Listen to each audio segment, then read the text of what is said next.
लत भनिन्छ होइन, विभिन्न खालका लत छुटाउन टाइम लाग्छ नि। हो, त्यो गाली गर्ने लत पनि छुटाउन टाइम लाग्छ कि। सुरुवातमै नियन्त्रण गर्न सकेको भए चाहिँ राम्रो हुन्थ्यो होइन। तर यो पनि लत लाग्यो कि, गाली गर्ने, कुट्ने, पिट्ने यस्ता खालका बानीहरूलाई पनि छुटाउन टाइम लाग्छ। त्यसो भएर यस्ता कुराहरूमा पनि हामी ध्यान दिन जरुरी छ।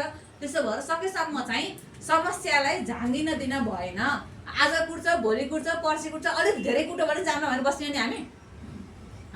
यो समस्या चाहिँ कहिले अलिक बढी होला, कहिले मैले सहन सक्ने सीमाभन्दा माथि जाला, अनि म त्यहाँ जान्न भनेर बसेको हुन्छ कि मान्छे होइन।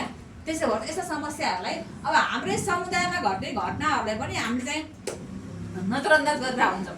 कतिपय अवस्थामा उसको घरको कुरा मलाई के सवाल होइन, उसको श्रीमान श्रीमतीको कुरा, उसको सासू बुहारीको कुरा होइन, उसको परिवारको कुरा मलाई के मतलब भनेर पनि हामीले कतिपय अवस्थामा चाहिँ त्यसलाई व्यवस्था गरिराखेका हुन्छौँ। तर अहिले पछिल्लो समयमा हामी चाहिँ छोराछोरी